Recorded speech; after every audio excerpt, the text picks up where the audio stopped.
Honesty is the best policy, ईमानदारी सबसे अच्छी नीति होती है। मैं Bharat Sahni. I am going to tell you the function of can, could and could have. You must know that all modal auxiliary verb take first form of the verb. ठीक है, हिंदी में थोड़ा समझ लेते हैं कि जितने भी मॉडल ऑक्सिलरी वर्ब होते हैं वे सब के सब वर्ब अपने साथ वर्ब का फर्स्ट फॉर्म ही एक्सेप्ट करते हैं। ठीक है, तो हम लोग इसको समझ रहे हैं कि कैन, कुड और कुड हैव का प्रयोग कैसे करते हैं। जो कैन होता है वास्तव में कैन मीन्स होता है सकना, लेकिन जब हम यूज करते हैं उसे सेंटेंस में तो सकता है, सकती है, सकते हैं, सकती हैं और तमाम चीज़ें जो सकना आएगा उसमें कैन का प्रयोग हम कर सकते हैं। ठीक है, अब इसी में जो कैन का बड़ा भाई होता है, सबके भाई होते हैं ना, तो कैन का भी बड़ा भाई होता है, उसका नाम होता है कुड।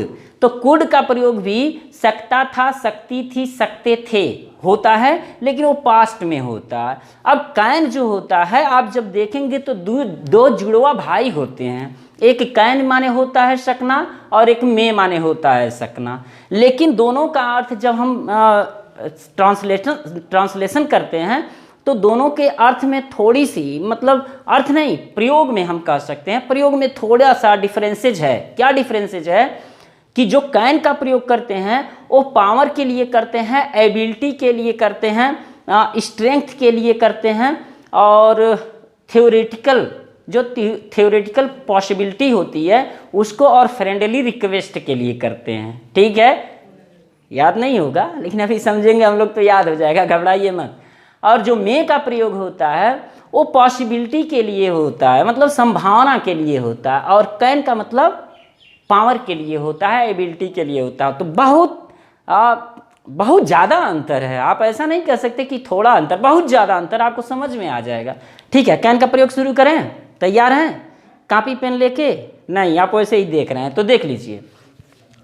जब हम कैन का प्रयोग करते हैं तो ये चीज़ें देखते हैं कि जब भी वाक्य के अंत में सकता है, सकती है, सकते हैं, सकता हूँ आएगा तो हेल्पिंग वर्ब के रूप में हम सकना के रूप में कैन का प्रयोग करेंगे।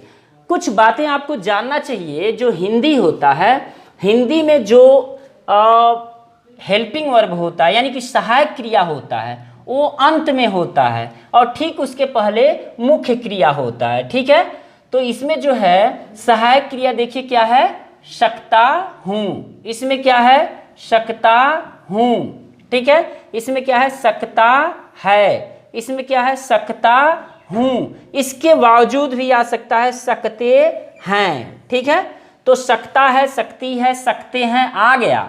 और उस सेंटेंस को जब आप पढ़ें, उस सेंटेंस का जब आप मीनिंग निकालें, जब उसको बहुत ज़्यादा मतलब डिफाइन करें, डिस्क्रिप्शन करें, तो आपको ये लगना चाहिए कि उसमें कहीं ना कहीं पावर की ज़रूरत है, एबिलिटी की ज़रूरत। पावर मतलब शक्ति, एबिलिटी मतलब योग्यता।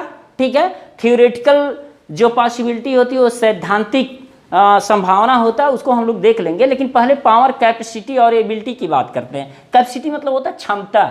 क्षमता का मतलब अभी देख लीजिए, मैं नदी में तैर सकता हूँ, तो सकना का प्रयोग दो होता है, एक कैन होता है, एक मे होता है। ठीक है, तो मे को यहाँ छोड़ दीजिए, मे को हम लोग कल पढ़ेंगे। ठीक है, कल रहेंगे ना आप साथ में, रहिएगा जरूर। तो कल हम लोग कैन मे का पढ़ेंगे। आज कैन का मतलब होता है ऐसा सकना जिसमें आपके अंदर स्ट्रेंथ हो, आपके अंदर पावर हो, आपके अंदर कैपेसिटी हो, आपके अंदर एबिलिटी हो।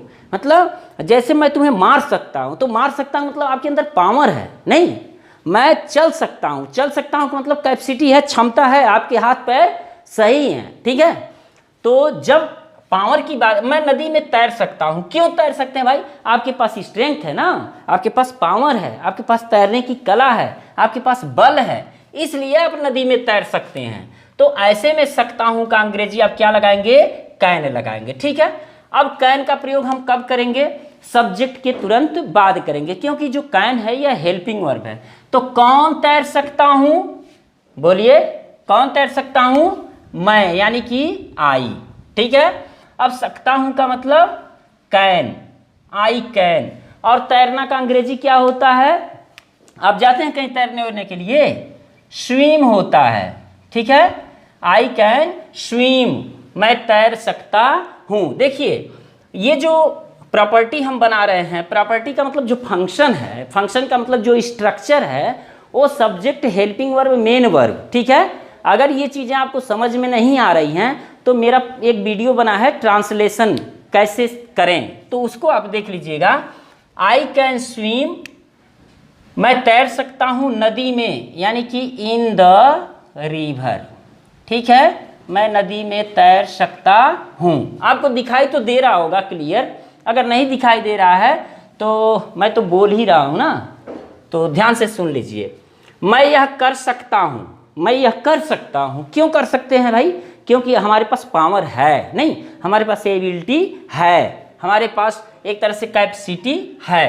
तो मैं यह कर सकता हूँ, कौन कर सकता हूँ? मैं, यानी कि आई, ठीक है। और सकता हूँ का कैन। यहाँ देखिए जो कैन का प्रयोग हो रहा है, जितने भी सब्जेक्ट होंगे, सब्जेक्ट तो दो ही प्रकार के होते हैं ना, एक सिंगुलर सब्जेक्ट होता है, एक प्लूरल सब्जेक्ट होता है। तो चाहे कोई भी सब्जेक्ट हो, चाहे सिंगुलर सब्जेक्ट हो, चाहे प्लूरल सब्जेक्ट हो, सबके साथ कैन का प्रयोग होगा, ठीक है। तो आई कैन, मैं सकता हूं। अब कर, कर माने होता है करना। डू, डज, डिड का प्रयोग अभी तो कल ही आपने पढ़ा होगा, अगर नहीं पढ़े होंगे तो पढ़ लीजिए। डू डज का प्रयोग हमने बहुत सही तरीके से बताया है। तो डू माने करना, मेन वर्ब है, तो आई कैन डू। अब क्या कर सकता हूं? यह काम, तो हो जाएगा दिस वर्क, ठीक है। एक चीज और ध्यान दीजिए आप, जब मैं ट्रांसलेशन बना रहा होता हूँ या प्रोनाउंसिएशन कर रहा होता हूँ, खास करके प्रोनाउंसिएशन तो कुछ मदर टंग होता है जो आप चेंज नहीं कर सकते उसमें, लेकिन मैं प्रयास करता हूँ कि आपको बेहतर प्रोनाउंसिएशन दूँ जो बोलने की शैली है। लेकिन अगर इसमें लिखते वक्त गलती हो जाता है तो to err is human nature, आप जानते हैं, इंग्लिश पढ़ रहे हैं तो ये पता होगा कि गलती करना मनुष्य का स्वभाव है। तो आप कमेंट में मुझे जरूर बताइए कि सर ये चीज़ आपने गलत कर दिया, ठीक है, मैं उसमें सुधार कर लूँगा। ओके, तो I can do this work, मैं यह काम कर सकता हूँ। मनुष्य गलती कर सकता है। अब देखिए, मनुष्य गलती कर सकता है का मतलब ये नहीं है कि उसके पास बहुत ज़्यादा कैपेसिटी है, उसके पास बहुत ज़्यादा पावर है, उसके पास बहुत ज़्यादा एबिलिटी है तो गलती कर सकता है, नहीं। ये थ्योरेटिकल पॉसिबिलिटी है। थ्योरेटिकल पॉसिबिलिटी मतलब एक सैद्धांतिक संभावना है कि हर जो मनुष्य होता है, चाहे जीव होता है, कोई भी होता है, तो उसे गलती हो जाती है, गलती कर सकता है। तो ये थ्योरेटिकल पॉसिबिलिटी है, इसमें भी हम कैन का ही प्रयोग करेंगे। किसके लिए? सकना के लिए। अब मनुष्य गलती कर सकता है तो इसका मतलब हो जाएगा द ह्यूमन। द ह्यूमन हम करेंगे तो पूरे मनुष्य जाति का बोध होगा। अब सकता है यानी कि कैन, ठीक है। और गलती करना, गलती करना का होता है मेक मिस्टेक। मेक मिस्टेक, समझ में आ रहा है ना? बहुत आसान है।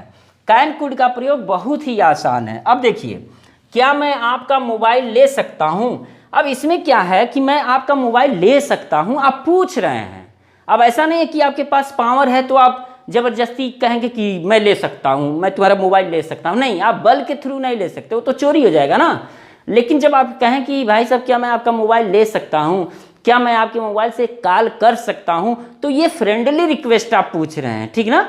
मतलब एक पोलाइट रिक्वेस्ट है, एक विनम्र निवेदन है कि क्या मैं एक कॉल कर सकता हूं। तो ऐसी स्थिति में भी हम सकना के लिए कैन का प्रयोग करते हैं, ठीक है। क्या मैं आपका मोबाइल ले सकता हूं, तो जब भी क्या पहले होता है तो क्या की अंग्रेजी हम व्हाट नहीं लगाते हैं, बल्कि according to tense, according to sentence हम हेल्पिंग वर्ब को सबसे पहले लिख देते हैं। तो हो जाएगा कैन आई, ठीक है। अब हो गया, क्या की अंग्रेजी कैन हो गया और सकना की अंग्रेजी भी कैन हो गया। तो कैन आई, लेना की अंग्रेजी टेक। कैन आई टेक आपका मोबाइल, यानी कि योर मोबाइल। समझ में आ रहा है ना? ठीक है, can I take your mobile, ठीक है। हम कर सकते हैं, हम कर सकते हैं। कैसे कर सकते हैं?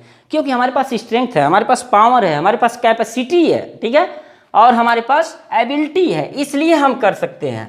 तो हम कर सकते हैं यानी कि वी माने हम, और सकते हैं यानी कि कैन, और कर माने do. We can do, we can do. नारा सुने हैं ना, बहुत पहले एक नारा दिया गया था, वी कैन डू, हम कर सकते हैं। ठीक है, तो कैन का प्रयोग ये समझ में आ गया होगा। अगर आपको पता हो तो ये बताइए कि ये कौन सा सेंटेंस है। टेंस की बात तो हो नहीं रही, कौन सा सेंटेंस है तो सोच के बताइए मुझे। ठीक है, तो ये अफर्मेटिव सेंटेंस है, ये भी अफर्मेटिव सेंटेंस है, ये भी अफर्मेटिव सेंटेंस है, ये भी अफर्मेटिव सेंटेंस है, लेकिन ये कौन सा सेंटेंस है आप मुझे कमेंट बॉक्स में ज़रूर बताइए। ठीक है, ये तीनों तो अफर्मेटिव सेंटेंस है, लेकिन ये कौन सा, क्या मैं आपके मोबाइल ले सकता हूँ, ये कौन सा सेंटेंस है आप मुझे कमेंट बॉक्स में ज़रूर बताएंगे। ठीक है, नेक्स्ट हम लोग देख लेते हैं, अफर्मेटिव सेंटेंस हो गया, निगेटिव सेंटेंस देख लेते हैं, इंट्रोगेटिव सेंटेंस देख लेते हैं, इंट्रोगेटिव निगेटिव सेंटेंस देख लेते हैं। ठीक है, तैयार हैं आप ना। आप देखिए, मैं किताब नहीं पढ़ सकता हूँ, जब इस सेंटेंस को आप देखेंगे तो मैं किताब पढ़ सकता हूँ अफर्मेटिव सेंटेंस है, मैं किताब नहीं पढ़ सकता हूँ निगेटिव सेंटेंस है। अगर affirmative sentence, negative sentence, interrogative sentence, interrogative negative sentence आपको नहीं पता है तो आप फॉर्म्स ऑफ सेंटेंस जरूर देख लीजिए। ठीक है, वो बहुत अच्छा चीज़ है, उसको जब तक आप नहीं जानेंगे ये आगे की चीज़ें समझ में नहीं आएंगी। इसीलिए जितने वीडियोस हैं मैं बहुत क्रम से बना रहा हूँ। आप चाहें तो आपको कोई किताब पढ़ने की ज़रूरत नहीं है, कंपटीशन की तैयारी कर रहे हैं तो और बेहतरीन चीज़ है। उसी हिसाब से मैं, देखिए जो मैं पढ़ा रहा हूँ वास्तव में यह अंग्रेजी बोलने के लिए नहीं है, जो बोलने वाले लोग हैं उनके लिए बहुत हेल्पफुल नहीं है, लेकिन जो एग्ज़ाम देने वाले लोग हैं, जो कंपटीशन की तैयारी करने वाले लोग हैं उनके लिए मैंने बनाया। ठीक है, स्पोकन इंग्लिश अभी हम बाद में सीख लेंगे, पहले तो हम बेस तो जान लें। ठीक है, तो ये निगेटिव सेंटेंस है। निगेटिव सेंटेंस जो होता है वो उसमें नहीं लगा होता है। ठीक है, तो इसमें नहीं लगा हुआ है इसलिए निगेटिव सेंटेंस है। अब जो निगेटिव सेंटेंस में जो नॉट लगता है, नॉट अगर कोई पूछे आपसे क्या होता है तो नॉट एक एडवर्ब है। ठीक है, अब मैं किताब नहीं पढ़ सकता हूँ, कौन नहीं सकता हूँ, कौन नहीं पढ़ सकता हूँ, मैं, यानी कि आई। ठीक है, अब सकता हूँ की अंग्रेजी आप क्या लगाएंगे, विचार कीजिए, कैन।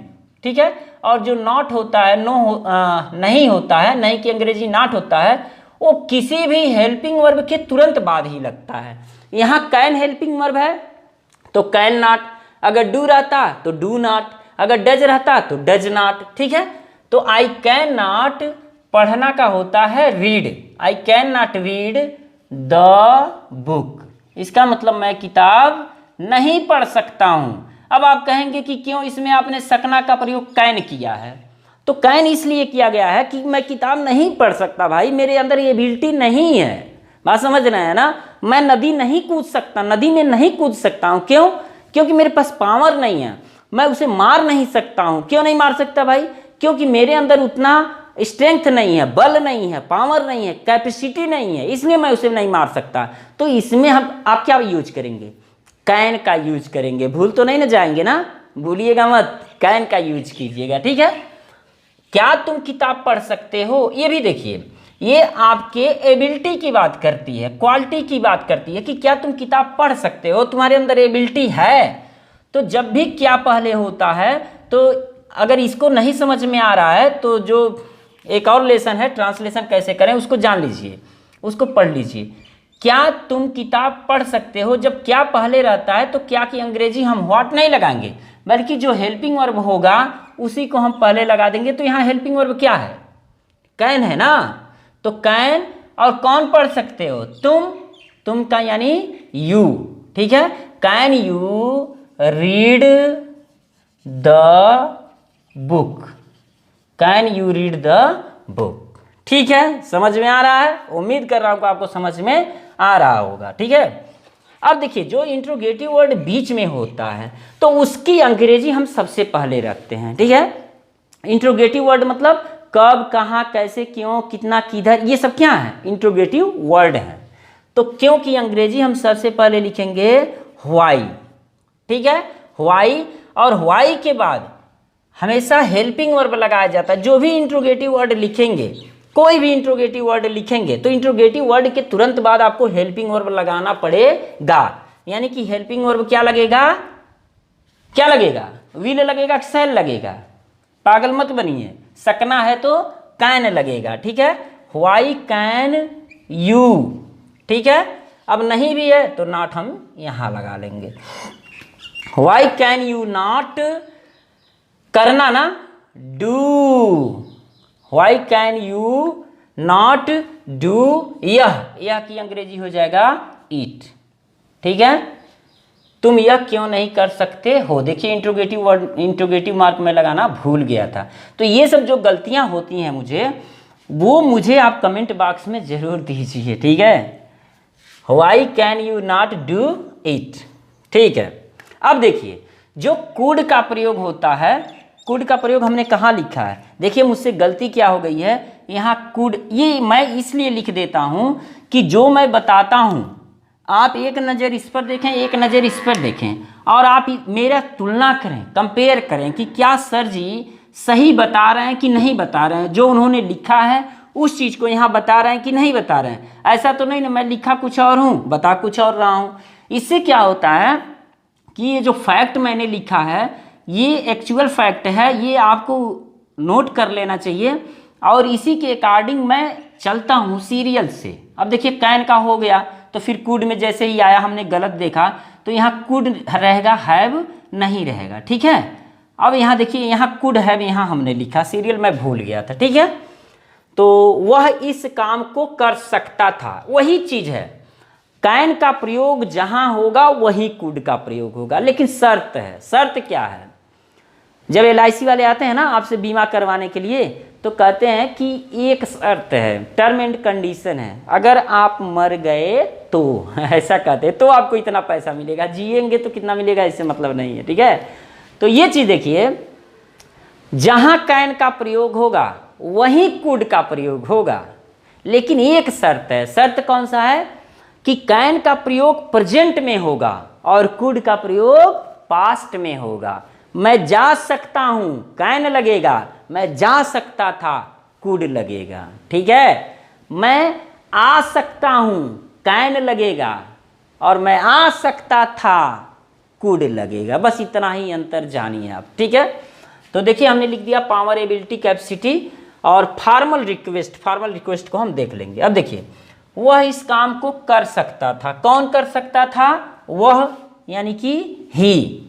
अब यहां देखिए सकता था है ना, तो सकता था के अंग्रेजी क्या लगेगा, कुड लगेगा, COULD, ठीक है। He could. अब करना का मतलब डू। अब इस काम को he could do this work. अब आप कहेंगे को का अंग्रेजी तो आपने लगाया ही नहीं ना। तो ऐसे में कहीं कहीं ऐसा होता है कि जो ऑब्जेक्ट लिखा जाता है तो जैसे इनडायरेक्ट ऑब्जेक्ट होते हैं उसमें प्रीपोजिशन नहीं लगाया जाता है, ठीक है। इनडायरेक्ट ऑब्जेक्ट पिछला वीडियो आप देख लीजिए, मैंने बताया है। तो कहीं कहीं ऐसे भी होता है जो डायरेक्ट ऑब्जेक्ट होते हैं उनमें उसमें भी प्रीपोजिशन नहीं लगता है, ठीक है। हम समय पर नहीं पहुंच सके तो अभी बना लेंगे। दरअसल मुझसे एक बच्ची कह रही थी, जो पढ़ रही थी, कहीं दूर की थी, बच्चा था सॉरी, तो वो कह रहा था कि सर आप बहुत स्पीड में बोलते हैं। तो अगर आपको भी ऐसा लगता है तो कमेंट बॉक्स में ज़रूर बताइए कि मैं स्पीड में बोलता हूँ कि स्लो बोलता हूँ, ठीक है। हम समय पर नहीं पहुँच सके। कौन नहीं पहुँच सके, हम का अंग्रेजी होता है वी, ठीक है। तो सके का मतलब could, we could not, we could not, ठीक है। अब पहुंचना का मतलब होता है रीच, ठीक है। बहुत माने पहुंचना होता है, विजिट माने पहुंचना होता है, रीच माने पहुंचना होता है, अप्रोच माने पहुंचना होता है। तो जब हम लोग वर्ड पावर में चलेंगे तो बहुत से मीनिंग आएंगे हम लोगों को। We could not reach time पर, समय पर, सॉरी समय पर, यानी कि एट टाइम, ठीक है, एट टाइम। तो हम लोग समय पर नहीं पहुंच सके, ठीक है। अच्छा अब देखते हैं, वह मेरे सवाल का जवाब नहीं दे सका। कब की बात है, जब मैंने उससे पूछा था, यानी कि पास्ट की बात है। तो वह मेरे सवाल का जवाब नहीं दे सका, यानी कि he could not, he could not. और जवाब देना का मतलब होता है, देखिए जवाब देना भी रिप्लाई होता है, आंसर होता है, ठीक है ना। तो रिप्लाई जो होता है ओरली होता है, रिप्लाई दिया, और जो आंसर देना होता है वो लिखित में होता है। ठीक है, तो यहाँ हम आंसर लिखेंगे। ठीक है, he could not answer my questions. अगर आपको दिखाई नहीं दे रहा होगा तो आप मेरी आवाज़ सुन रहे होंगे। He could not answer my question, वह मेरे प्रश्न का जवाब माने उत्तर नहीं दे सका तो कुड का प्रयोग। ठीक है, थोड़ा सा हम लोग कुड हैव का प्रयोग देख रहे हैं। मैं विद्यालय जा सकता था लेकिन पिक्चर देखने चला गया। ठीक ना, मैं विद्यालय जा सकता था लेकिन मैं पिक्चर देखने चला गया। तो मेरा इरादा तो था विद्यालय जाने का, लेकिन फिर मैं पिक्चर देखने चला गया। ऐसी परिस्थिति में जब अब पॉसिबिलिटी हो, इस काम की पॉसिबिलिटी हो लेकिन वह काम कंप्लीट ना हुआ हो। ठीक है, पॉसिबिलिटी तो हो, मतलब पास्ट पॉसिबिलिटी तो हो लेकिन वो काम ना हुआ हो, ऐसे में हम कुड हैव का प्रयोग करेंगे। अगर मान लीजिए इस तरह का सेंटेंस है, आप कुड का प्रयोग कर दिए, अभी तक तो ऐसा सेंटेंस कंपटीशन में पूछा नहीं गया है। ठीक है, बोलचाल में ही ये यूज में लाया जाता है। अगर आपने यहाँ कुड का प्रयोग कर दिया तो जहाँ तक मेरा मानना है वो गलत नहीं होगा। लेकिन आप बेहतर ग्रामेरियन बनना चाहते हैं, आपको बेहतर जानकारी होती है अगर इंग्लिश की, तो आप यहाँ कुड हैव का प्रयोग करेंगे। क्यों कुड हैव का प्रयोग करेंगे? क्योंकि वह काम हो सकता था, पॉसिबिलिटी थी, लेकिन वह काम कंप्लीट नहीं हुआ। ऐसे में सकता था, सकती थी, सकते थे का प्रयोग कुड हैव से हम करेंगे। ठीक है, अब देखिए, मैं विद्यालय जा सकता था। कौन विद्यालय जा सकता था? मैं, यानी कि आई। ठीक है, अब यहाँ जो है सकता था की अंग्रेजी होगा कुड हैव। एक चीज आप ध्यान दीजिएगा, जब भी आप हैव का प्रयोग करते हैं किसी दूसरे हेल्पिंग वर्ब के साथ, किसी दूसरे हेल्पिंग वर्ब के बाद जैसे ही आप हैव का प्रयोग करेंगे, वहां हमेशा वर्ब का थर्ड फॉर्म आपको यूज करना पड़ेगा। ठीक है, तो आई कुड हैव, अब जाना का होता है गो, लेकिन जब थर्ड फॉर्म आप यूज करेंगे तो गॉन हो जाएगा। ठीक है, I could have gone to school. I could have gone to school, मैं स्कूल जा सकता था लेकिन पिक्चर देखने चला गया। लेकिन पिक्चर देखने चला गया, तो लेकिन का अंग्रेजी हो जाएगा बट, और पिक्चर देखने चला गया ये पास्ट इंडेफिनिट है। बट आई वेंट, इवेंट बन गया, but I went to watch. आप वॉच लिख सकते हैं, या आप चाहें तो वॉच पिक्चर या सिनेमा, या चाहें तो आप डायरेक्ट ऐसे लिख सकते हैं, सिनेमा भी लिखा जाता है। I went to cinema.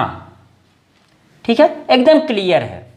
I could have gone to school, मैं विद्यालय जा सकता था, but I went to cinema, लेकिन मैं सिनेमा चला गया। कुड हैव का प्रयोग क्यों किया गया? फिर से दोहरा लीजिए कि जब काम होने की संभावना हो लेकिन ना हुआ हो, ऐसे में कुड हैव का प्रयोग होगा। ठीक है, मैं उसे पीट सकता था लेकिन मेरे मित्र ने हाथ पकड़ लिया। कौन पीट सकता था? मैं, यानी कि आई कुड हैव पीट सकता था। ठीक है, पीटना का मतलब होता है बीट, तो हैव लगा हुआ है इसलिए हो जाएगा beaten. I could have beaten him, मैं उसे पीट सकता था, लेकिन बट मेरे मित्र ने हाथ पकड़ लिया, यानी कि माई फ्रेंड। समझ में आ रहा है ना? माई फ्रेंड हाथ पकड़ लिया, पास्ट इंडेफिनिट है, तो कैच का हो जाएगा caught. My friend caught my hand. ठीक है, ओके। अब देखिए, मैं यह पढ़ सकता हूं। ठीक है, मैं यह पढ़ सकता हूं, भाई मेरे अंदर एबिलिटी है, तो हो जाएगा आई कैन रीड, मैं पढ़ सकता हूं। ठीक है, अगर यही रहे कि मैं पढ़ नहीं सकता हूं, या यही रहे मैं पढ़ सकता हूं, तो आप इसको ऐसे भी बना सकते हैं, आई एम एबल। ठीक है, I am able to read. ठीक है, I am able to read, मैं पढ़ने में सक्षम हूं। तो आपको कहीं कहीं यही मिलेगा सेंटेंस कि I am able to read, यानी कि मैं पढ़ने में सक्षम हूँ, लेकिन उसका हिंदी लिखा रहेगा कि मैं पढ़ सकता हूँ, I am able to read.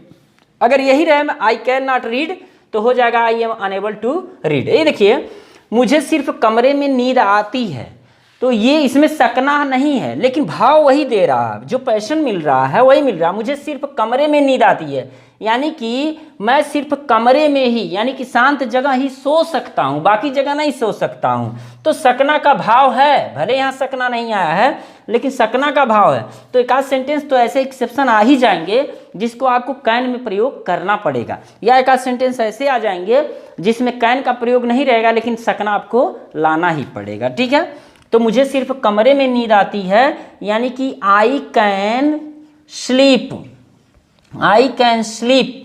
ठीक है, कहाँ? Only in A quite, QUIET, quiet room. ठीक है, I can sleep only A quiet room. तो मुझे लगता है कि सारी चीज़ें हमने बताने का प्रयास किया है। वीडियो बहुत ज़्यादा लंबा हो जाएगा, लेकिन फिर भी जो भी है बेहतर आपने समझा है। अगर आपको समझ में आ रहा है तो सब्सक्राइब तो आपने किया ही होगा, लाइक कर दीजिए ताकि वीडियो आप में बनी रहे, आपको बार बार आप देखते रहें, और शेयर कीजिए ताकि इसका फ़ायदा और लोग भी उठा सकें। थैंक्स।